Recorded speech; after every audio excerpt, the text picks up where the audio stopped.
Quando nós estudamos o Evangelho de Jesus, é necessário que tenhamos a atenção que este Evangelho, que esta fonte merece. Porque esta fonte de ensinamento, de conhecimento, ela nos foi passada pelo Cristo, anotada pelos seus discípulos. Não é uma ferramenta de religião, não é uma ferramenta de doutrinação, de convencimento de uma pessoa para outras, como vem sendo feito ao longo dos séculos, dos milênios pelas religiões. Os evangelhos, eles são mananciais de recursos para o nosso progresso individual. Por quê? Porque cada um que o estuda, que ouve, que lê, que degusta as suas lições, o faz na sua capacidade de compreensão e na sua necessidade. Esta necessidade é filha da dor, é filha da dificuldade, é filha do problema que nos traz aqui. Como a Mina bem disse, os problemas de cada um. Não que as pessoas nos causem, mas que nós construímos dentro de nós mesmos no relacionamento com as pessoas. Então, quando nós escutamos falar do Evangelho, quando nós lemos alguma passagem, é preciso bastante seriedade e atenção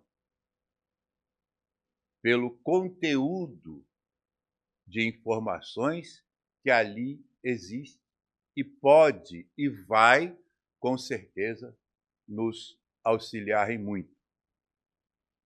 E nós tiramos do Evangelho de Mateus e de João algumas citações para estudarmos um ponto, uma palavra que Jesus disse, uma palavra de 3 letras, uma palavra luz. Luz. Jesus dizia assim, Mateus anotou: o povo que está sentado na treva viu uma grande luz. E aos que estavam sentados na região da sombra e da morte, uma luz raiou. Então ele divide a população em 2 grupos.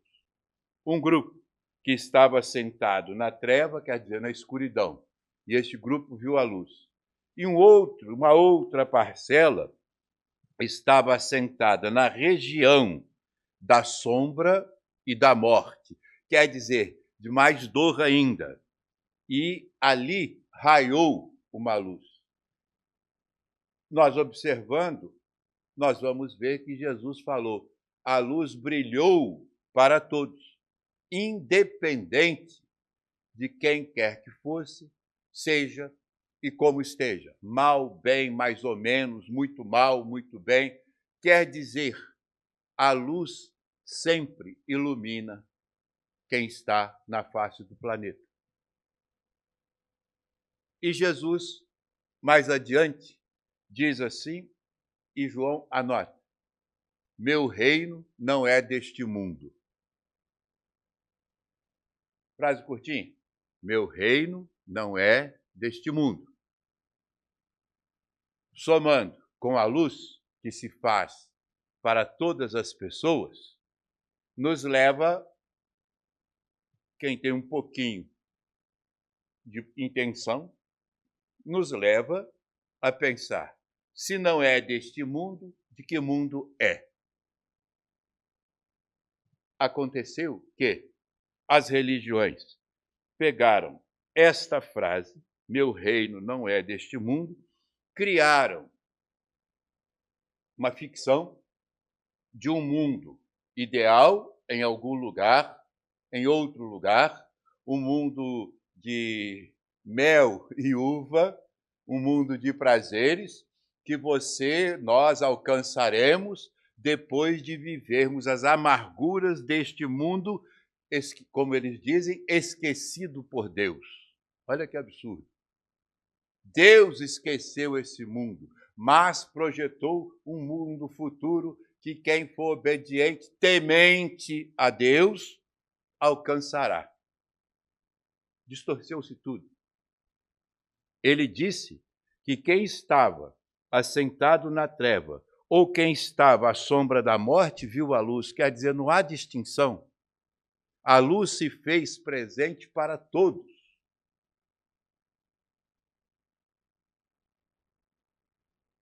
Enquanto as religiões dizem que neste mundo só existe dor, Jesus fala em luz. E entender esta luz, viver nesta luz, é a função nossa de espírito. Onde está esta luz? Como encontrá-la e fazer o que dela? Emmanuel nos apresenta, numa mensagem muito singela, uma expressão que vai nos ajudar bastante. E a mensagem chama-se não somente. Ele vai chamar a nossa atenção que a nossa vida, por mais difícil, dura, árdua que isso nos apresente, não é somente isso. Existe algo mais. Por quê? Porque nós somos espíritos eternos vivendo temporariamente numa curta vida física, para a qual nós renascemos para experimentar, viver as experiências aprendidas anteriormente. Por isso, não somente. O caminho para nós encontrarmos esta luz é compreender este não somente. E ele dá uma série de exemplos. Nós tiramos 3.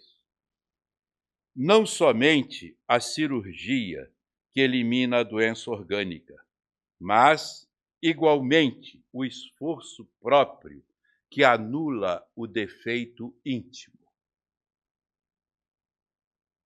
Não somente a cirurgia que elimina a doença orgânica, mas, igualmente, o esforço próprio que anula o defeito íntimo.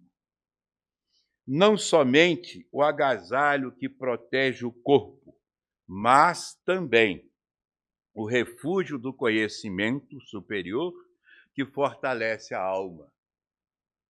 Não somente valorizar os amigos que engrandecem a nossa caminhada, mas nunca, veja bem, nunca desprezar o adversário, elevando a discórdia. 3 exemplos básicos, simples, singelos, que mudam completamente a nossa visão de mundo. Nós estamos doentes, temos o recurso da medicina, mas é necessário nos educarmos, nos instruirmos, para nos educarmos, corrigindo os nossos problemas íntimos, de onde se originam as doenças, através da raiva, da cólera, da vingança, da irritação. O agasalho aquece, mas é necessário fortalecer a alma, para que o frio da alma não contamine o corpo. Nós temos o amigo, graças a Deus, que divide conosco momentos bons e momentos difíceis. Mas não podemos, como cristãos, fomentar a discórdia entre aqueles que não comungam das mesmas ideias. Porque aí nós criamos uma sociedade desassociada, uma sociedade inexistente, uma sociedade dividida, uma sociedade onde pais e filhos não se falam, onde irmãos não se falam, ou por futebol, ou por política, ou por dinheiro, por qualquer coisa. Eu não gosto, não é que eu não goste dele, eu não gosto do jeito dele. Então, você não gosta dele. Não fomente a discórdia. Fomente, incentive o apaziguamento, o equilíbrio, a serenidade. E aí as doenças, os frios, os medos vão se extinguindo. E aí nós começamos a progredir. Nestes exemplos modestos, delicados, singelos, existem realidades infinitas cabendo para cada um de nós, dentro de cada dificuldade íntima, encontrar, indicar, mostrar como nós podemos sair deste enredo de sofrimento e entender, começar a perceber de uma maneira grave, profunda, forte, que nós estamos no mundo, mas nós não somos do mundo. Estamos de passagem por ele. A vida é muito rápida. É uma experiência curta. Nós somos, é um lance. E estar no mundo, mas não ser do mundo, significa viver neste mundo sob a égide das leis eternas que Jesus nos ensina. Não sonhando com uma vida futura num céu inventado pelo homem, mas preparando, pavimentando a nossa estrada com o nosso trabalho de uma boa convivência. Boa convivência. Viver em paz, viver em amizade, viver em fraternidade. Ah, mas é muito difícil, porque ele. Então, se acalme. Acalme o seu coração. Aumente a sua resistência. Aumente a sua paciência. Treine a paciência para que ele não te incomode, para que ele não te perturbe. Cada um progride no seu caminhar, cada um progride no seu tempo, como cada um gosta de um tipo de música, de um tipo de alimento, de um tipo de literatura, cada um gosta de um tipo de pessoa, mas no final todos nos encontraremos em algum lugar desta caminhada imensa que é a vida humana.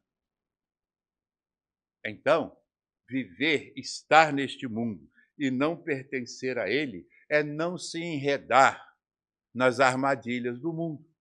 E a cada dia, a cada minuto, a cada segundo, nós vemos uma nova armadilha aberta, pronta, e as pessoas caindo nela, feito pato. O pato, porque o pato nada sem prestar atenção, ele cai da cachoeira. Ele não escuta o barulho da cachoeira, ele cai. Por isso que é feito o pato. E o mal, a maldade está aí, porque o homem alimenta-se de egoísmo e para si ele atrai esses espíritos.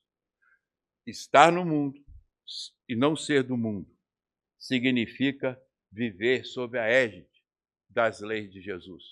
Em cada momento de dúvida, vou por aqui, eu vou por ali, pensa.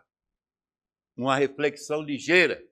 E nós temos gravado em nós, pela quantidade de encarnações, nós podemos não saber citar o versículo, isso é bobagem, mas nós temos uma noção do que o Cristo nos ensinou. E aquilo vem feito um sopro, e nós sabemos que estamos errando. Então vou seguir este sopro. Olha o que nos diz Paulo de Tarso na sua carta aos amigos da cidade de Corinto. Ele diz assim: procure com zelo os melhores dons e eu vos mostrarei o caminho ainda mais excelente. Procure com zelo, quer dizer, com cuidado, os seus melhores dons. O que você tem de bom dentro de você. Procure no seu coração, no seu cérebro, nas suas emoções, tudo que você tem de bom. Procure com cuidado, com dedicação. E como disse a Mirna, a espiritualidade vai lhe mostrar a cada vez de maneira mais fácil, mais clara, mais evidente, como utilizar estes dons. Isto é aprender a viver como espíritos eternos, temporariamente encarnados. Faz toda a diferença.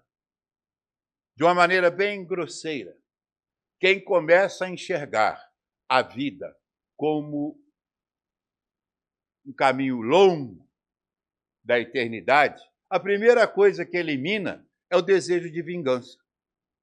A primeira coisa que desaparece é o desejo de vingança. Porque eu sei, como a vida é eterna, todo este mal que a mim foi feito ou que eu fiz a alguém, eu terei oportunidade, dentro do aprendizado que eu vou me dedicar a construir, de corrigir este mal. Se não der tempo neste corpo físico, dará tempo noutro corpo físico. Mas a emoção de corregenda estará presente. E eu o perdoo pelo mal que me fez. Ele pode não entender, mas eu entendo. Ele errou por razões que não me interessam. Então, o que ele faz para mim não me importa. Eu seguirei adiante. E este raciocínio simples, me distancia do mal. Me distancia da vingança. Porque não cabe em mim. Não cabe na minha emoção. E o tempo vai passar, eu nem acredito que alguém possa pensar assim. Embora eu saiba que possa pensar. Vamos trazer para uma maneira bem cruel. Bem cruel. Há 150 anos, quando o homem, que estava mais para um gorila, pela brutalidade, era desafiado, se sentia ofendido, o que ele fazia? Convidava o outro, desafiava o outro para um duelo. E o matava com a faca, com um tiro, e saía glorificado pelos seus, por ter morto aquele que falou mal da sua honra. Honra. Uma palavra tola, solta no nosso mundo. Matava-se. Imagine se algum de nós aqui tem este pensamento passando na sua cabeça. Tem este desejo, eu vou matar o fulano porque ele afetou a minha honra. Daqui a meia hora, você não lembra mais. Você agrediu outro por uma futilidade. Daqui a 2 dias, não se lembra mais, mas a agressão ficou. Então, nós precisamos ir nos municiando, nos alimentando deste conhecimento de eternidade para nos afastarmos da animalidade humana tão presente na nossa vida. Quando Jesus fala assim, vós sois a luz do mundo, e não se pode ocultar uma cidade no alto de um morro. Jesus disse, vós, quer dizer, nós, somos a luz do mundo. E não se pode ocultar uma cidade erigida, construída no alto de um morro. Quer dizer, esta luz que o Cristo enxerga em nós não pode ser apagada. Nós não temos condições. Por quê? Porque nós somos filhos de Deus e aprendizes do Cristo. Trazemos em nós o germe desta luz, que é o amor. Por menos que nós consigamos amar ao próximo, nós já conseguimos amar os nossos filhos. Nós já conseguimos um pouquinho mais amar os filhos dos outros, um pouquinho mais amar alguns poucos amigos, um pouquinho mais já conseguimos amar quem nos procura, e vamos de pouquinho em pouquinho, não somente amar os nossos familiares, não somente saber perdoar quem está ao nosso lado, não somente enriquecer o corpo físico. É a duplicidade da nossa vida, matéria e espírito convivendo na mesma casa, que é o corpo, para uma eternidade. A moradia temporária com o ânimo da eternidade. Por isso, nós somos esta luz, mas raramente nós olhamos para nós como sendo luz. Nós queremos que a luz se acenda no outro, não para o seu benefício, mas para o nosso prazer egoísta e orgulhoso de apontá-lo o defeito. Você precisa melhorar, você tem um gênio difícil, você não sei o quê, você se irrita, você briga. Eu não tenho nada disso, mas você tem. Você tem. Uma história muito conhecida, bastante antiga, de um orador que falava no centro, assim como eu, rotineiramente. E aquele cidadão sentado lá no cantinho. Um dia o cidadão não apareceu, o orador olhou e falou: fulano não veio, e não veio mais. E o orador desencarnou, cheio de palavras bonitas, um monte de lições e exemplos, ovacionado pelos frequentadores, reconhecido como um espírita bacana. E ele chega do outro lado, a sua luz estava, ó, um toquinho, pequenininho, bruxulienta. Aí, de repente, chegou uma luz maior, deu boa noite ao recém-chegado, vem por aqui, e o guiou e tal, botou ele no devido lugar, e, de repente, o orador perguntou: mas você é o meu guia que me acompanhou na minha jornada? Ele falou: não, eu era aquele cara que ficava sentado lá no final do salão, que sumiu tem um tempo, que eu vim primeiro. Ele falou assim: mas o que você fez para ter essa luz toda? Aí eu fazia o que você dizia. Entenderam? A força que Jesus fala da nossa luz é porque ele sabe que no nosso íntimo todos nós temos condições de praticar o bem na maior da sua expressão. Por isto que essa luz é feita cidade no alto da montanha. Não pode ser escondida. Mas para isso, essa iluminação própria, é necessário que haja um esforço íntimo, um esforço pessoal, solitário, silencioso, na correção das dificuldades pessoais. É uma caminhada difícil. Emmanuel fala, é a subida de uma montanha árdua, uma caminhada dolorosa, mas segura. Não tem perigo de se cair do alto da estrada. Não tem perigo de se ser assaltado, atacado nesta caminhada. O perigo é um só, a desistência. Mas por que é tão necessário caminharmos na busca desta iluminação? Porque a luz tem que ser nossa. A minha luz é minha. A minha luz ilumina o meu caminho. As religiões, a mais tradicional de todas, inventou um elenco de aproximadamente 600 santos protetores. 600. Quando começou, eram 300. Depois 365. Depois 366. Aí inventaram o dia de todos, que era para nenhum santo ficar aborrecido. E agora não cabe mais. Mas qual é o perigo?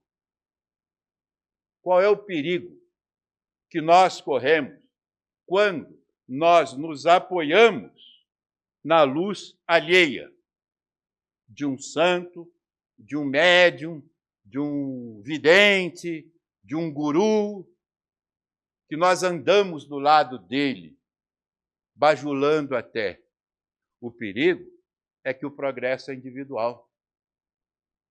Este guru, este médium, este vidente, este não sei o quê, este guia, este qualquer coisa, um dia vai falar com você assim, ó, valeu, tá? Tchau. Foi embora. Levou a luz dele, você ficou no escuro. Por isso, a luz, Jesus se refere a nós, cada um de nós, como portador da própria luz. A corrigenda, toda luz necessita de uma fonte de energia. O lampião usa o querosene, o gás, o sol, a energia universal. Toda luz necessita de uma energia. Nós temos a energia da correção. Nós temos a energia da força para nos corrigir.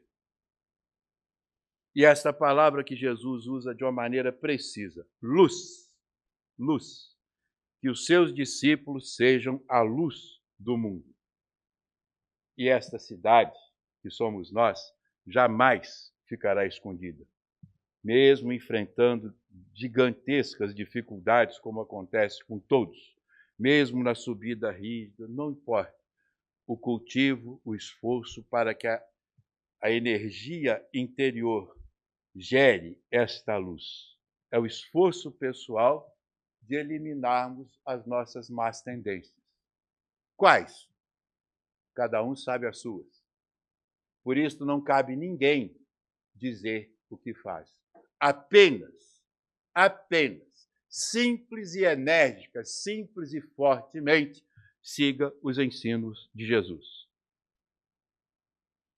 Da mesma forma como os cristãos dos primeiros tempos alimentaram, testemunharam a sua fé com a morte violentíssima nas arenas, hoje, nós aprendemos que para sermos cristãos nos cabe integralmente, quer dizer, não dá para ser mais ou menos.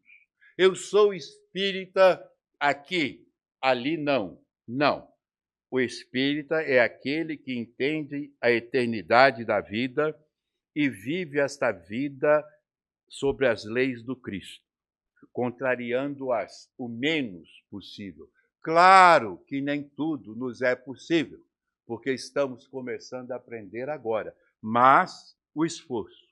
Então, nós vamos, em respeito aos nossos antepassados que deixaram seu sangue nas arenas, nós vamos começar a semear a nossa, aumentar, energizar a nossa usina motriz, amando, perdoando e servindo.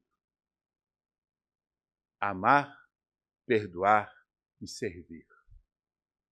Se nós não conseguimos ainda amar a todos, vamos nos esforçar para perdoar quem nos ofende. E na medida que perdoamos, nós servimos. Quer dizer, deixamos de agredir o próximo. Seja qual for a contenda, seja qual for a discussão, trocar informação, trocar opinião, falar, divergir, saudável, refrigera, educa, aprende-se. Entre divergir e conflitar, há uma distância, porque o conflito tem energia negativa, é agressão. Neste ponto, cala a boca. Ah, mas ele vai sair. Deixa ele. O seu problema é com você, o meu problema é comigo. Amar, perdoar e servir. Esta é a trilogia que nos sustenta. Porque não basta, no mito do misticismo, encontrar a luz. Os mestres da yoga no Tibete se isolam, os monges da igreja se isolam em busca de uma iluminação. Mas não adianta você estar isolado, enclausurado, em busca de sua luz. A luz sozinha, a luz do conhecimento, estudar cientificamente, mergulhar, eliminar todas as suas emoções e ter o conhecimento puro e simples. Só isso é pouco. É como nós vivemos numa casa escura, imagine, uma casa iluminada com toquinho de vela, luzinha de vela. Chegamos em casa toda noite, depois do trabalho, acendemos aquele toquinho de vela e saímos pela casa, vivendo como possível. Um dia, chega a energia elétrica, ilumina a casa inteira. E aí nós vamos ver quantos objetos nós tínhamos perdido, nós não encontrávamos porque a luz era insuficiente. Quantas vezes nós varremos aquele lugar por onde passamos e as beiradas, os cantos, cheios de poeira. Nós vamos ver que as vasilhas, os utensílios que nós lavávamos com a luz do lampião estavam absolutamente sujos. A luz clareia o nosso ambiente, mas nos dá a responsabilidade de manter a nossa casa absolutamente limpa, higienizada. Assim é o conhecimento, assim é o estudo do Evangelho. Nós vamos aprendendo a amar, perdoar e servir. E cada vez mais, e mais, e mais, e mais, e mais, e mais. Porque esta luz vai limpando o nosso espírito das nossas dores colecionadas e cultivadas e alimentadas com o desconhecimento do passado.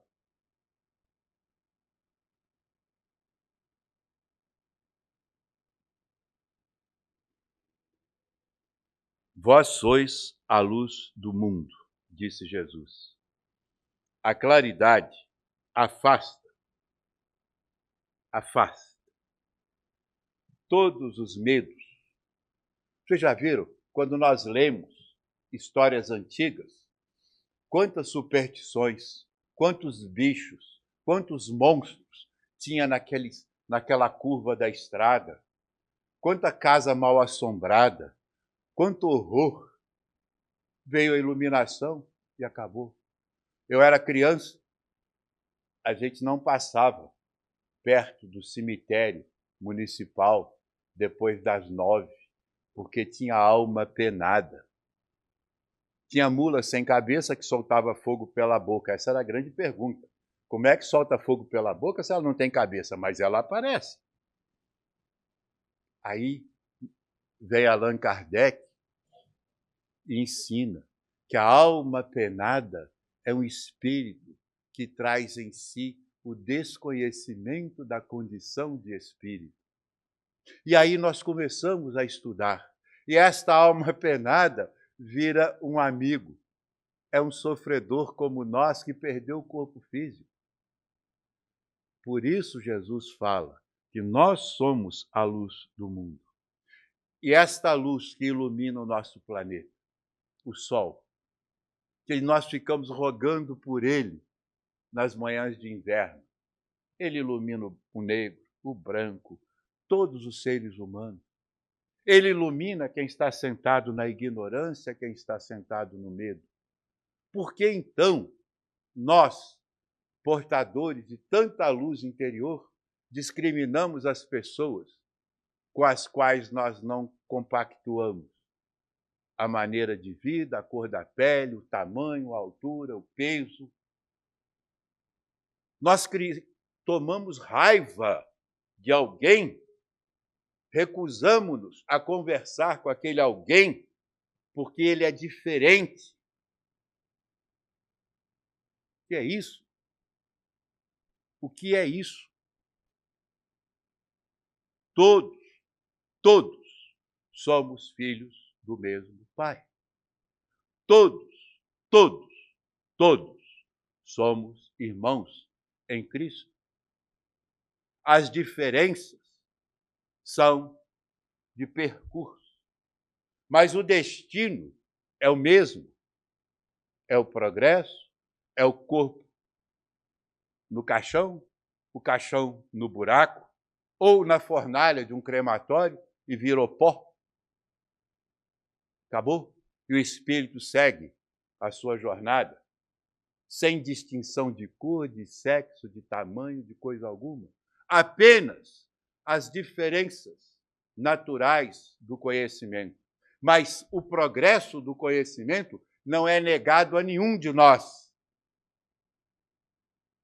Nenhum de nós. Quando nós chegarmos do outro lado, despojados do corpo físico, ninguém vai perguntar para você nada. Você vai ficar ali quietinho, observando na tela da sua consciência como foi vivido cada dia da sua existência, o bem que você fez para o outro, o bem que você deixou de fazer. É um ajuste de contas seu consigo mesmo. E ali, outra caminhada. Por isso, nós somos a luz do mundo. E essa luz que ilumina, que nos ilumina com o conhecimento do cristianismo, nos ajuda a tirar a poeira, tirar os rancores, as mágoas, as raivas, as nossas doenças emocionais que nós estamos trazendo de milênios de ignorância. O amor ao próximo, no nível que a nossa alma, que o nosso espírito pode aplicar, se resume, de uma maneira bem consistente, na fraternidade, no cultivo à fraternidade com o próximo. Bom dia, boa tarde, boa noite, obrigado, como vai, tudo bem? Por favor, pode entrar, respeito à fila, as nossas coisas simples no dia a dia. Nada de complicado, porque a vida não é complicada, a vida é simples. Este exercício de fraternidade que constrói a grande felicidade que nós temos de sair na rua e ir trabalhar. A pergunta que Emmanuel faz, que eu adoro essa pergunta, eu me faço o tempo todo e aconselho a fazer de vez em quando. O que te move? O que você sai de casa para quê? Eu vou trabalhar. Como?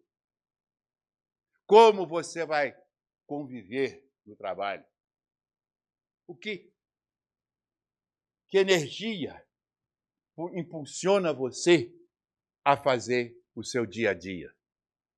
Esta energia é a energia da fraternidade, do carinho e do afeto. Por termos esta energia em nós, que Jesus afirma que nós somos a luz do mundo. Não é que nós temos capacidade de iluminar a humanidade, de caminhar na frente de todo mundo como grande guia. Não, é porque nós temos a energia de sermos fraternos e conseguirmos sê-lo cada vez que nós diminuímos um pouco mais, insistente, persistentemente, o nosso egoísmo e o nosso orgulho.